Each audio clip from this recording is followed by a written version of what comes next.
Our idiot, however, was an impulsive eater for one thing, and he was hungry for another. Without waiting for the Tang monk to finish his recitation, he grabbed one of the red lacquered wooden bowls and hurled a whole bowl full of rice into his mouth. Every grain of it immediately vanished. One of the young attendants on the side said, "This venerable father is not very smart. If you want to snatch something and hide it in your sleeve, why don't you take some steamed buns? Why do you snatch a bowl of rice instead? Won't it soil your clothing?" "I didn't put it in my sleeve," said 8 Rules, chuckling. "I ate it." "You have hardly moved your mouth," said the young man. "How could you have eaten it?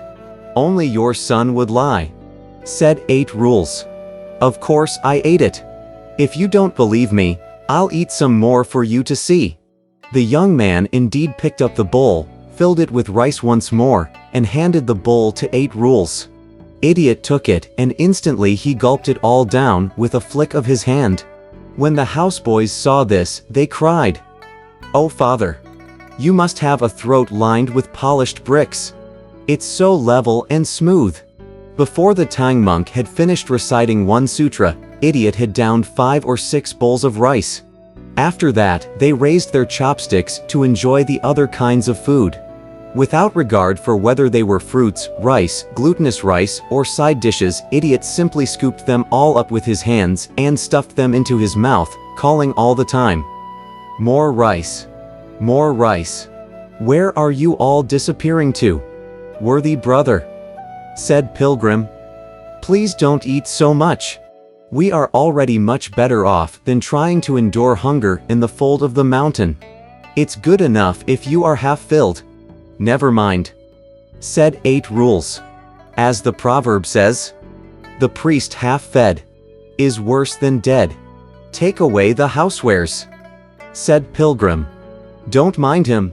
Bowing, the 2 old men said, "To tell you the truth, there is no problem whatever if it is during the day, for we can easily feed over 100 priests like our big-bellied elder here. But it's late now. We have put away the leftovers, and we have managed to steam only 1 stone of glutinous rice and 5 barrels of plain rice together with a few tablespoons of vegetarian food. We were about to invite a few neighbors to disperse the blessings with the priests. When all of you arrived, the priests became frightened and left, and we dared not even ask our neighbors or kin to come here. Everything that had been prepared was already presented to you. But if you are not yet filled, we can steam some more. Steam some more. Steam some more," said 8 Rules. After they finished eating, the tables and dishes were put aside. Tripitaka stood up and bowed to the 2 old men to thank them for the feast. Then he asked, "Old benefactors, what is your honored name?" One of them said, "Our surname is Chen." Pressing his palms together, Tripitaka said, "We share the same illustrious ancestors." "So the venerable father also has the surname of Chen?" asked one of the old men. "Yes," said Tripitaka. "That is the name of my secular home. May I ask what kind of religious service was held just now?" "Why do you ask, master?" said 8 Rules, laughing. "Can't you guess? It has to be a service for harvest, or for peace, or for the completion of a building. Nothing more." "No, no," said the old man. "Truly, what was it for then?" asked Tripitaka again. The old man replied, "It's a preparatory mass for the dead." Laughing so hard that he could hardly remain seated, 8 Rules said, "Grandpa, you aren't very perceptive. We are experts in half-truths, masters of humbug. How could you hope to deceive us with that fraudulent title?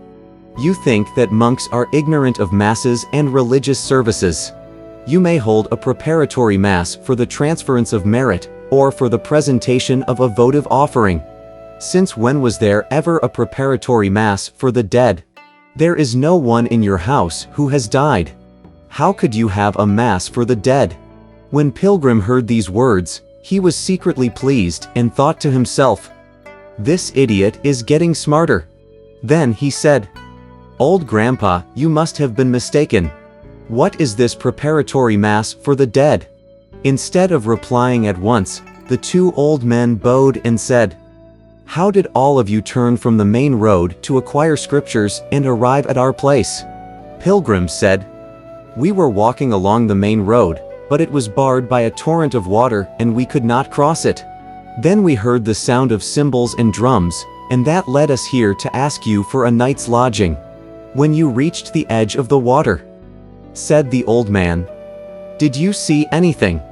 "Only a stone monument," said Pilgrim, with the three-word inscription, "Heaven-reaching river." Below it, there were the words, "A width of 800 miles, which few, from days of old, have crossed." There was no other thing. "If you had gone about a mile inland from the monument," said one of the old men, "you would have come upon a temple of the great king of numinous power. But you didn't see it." "We did not," said Pilgrim. "Tell us, old grandpa, what is this numinous power?"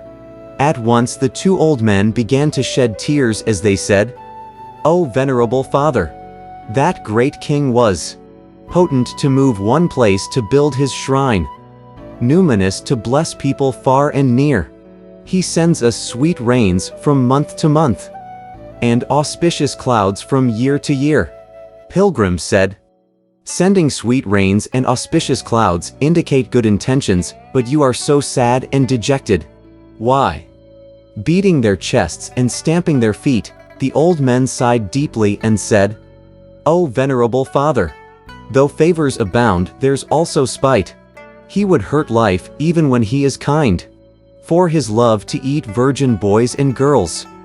He is no patent god of righteous mind, so he likes to devour virgin boys and girls?" asked Pilgrim. "Yes," said the old men. Pilgrim said, "I suppose it's your family's turn now." "Indeed it is," said one of the old men. "Our village here consists of over 100 families, and it belongs to the Yonghui County of the Kartslo Kingdom. The name of this village of ours is the Chen Village. Every year this great king requires the sacrifice of a virgin boy and a virgin girl, in addition to the offering of various kinds of livestock like hogs and sheep. When he has devoured all of these to his satisfaction, he would bless us with wind and rain in due season.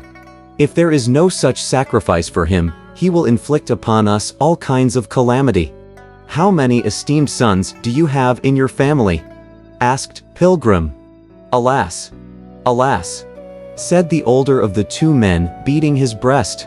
"Why mention esteemed sons? The term would only embarrass us to death. This is my brother, Chen Qing, and I am called Chen Cheng. He is 58 and I am 63, both badly off for children. Since I had no children, even when I was 50, friends and relatives urged me to take a concubine. I had no choice but to do so, and a girl was born later. Her name is One Load of Gold, and she is barely 8 this year." "What an expensive name," said 8 Rules. "Why was she given it?" the old man said.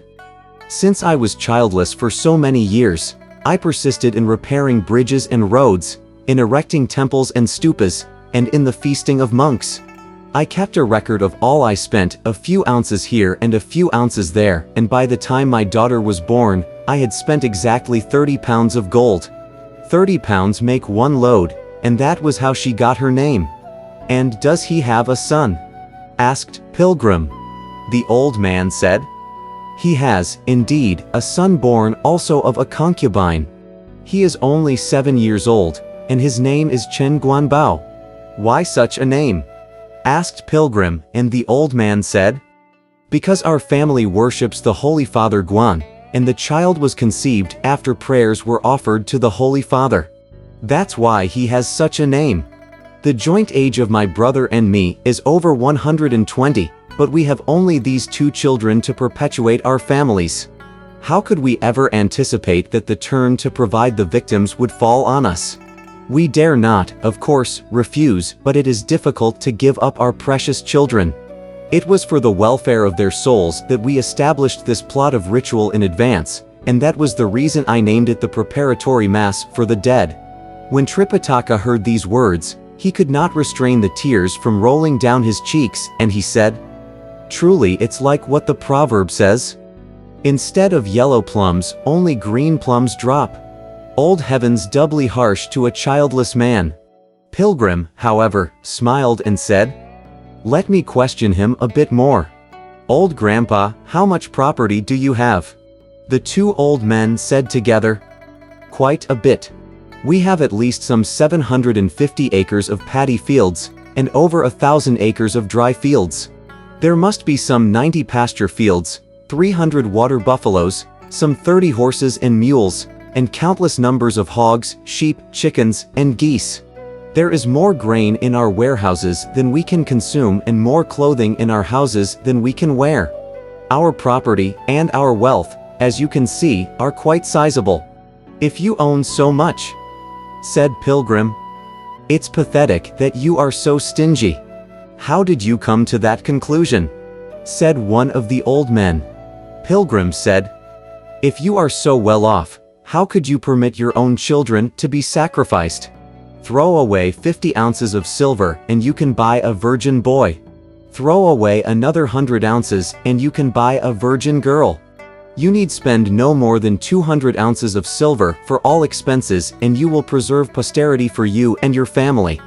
Isn't that much better?" Shedding copious tears, the two old men said, "Venerable Father, you aren't aware of the fact that the great king is truly so powerful that he knows everything. Why, he even comes frequently to the families here." Pilgrim said, "When he came through, did you ever discover how he looked or how tall he was? We have never seen his form," said the two old men.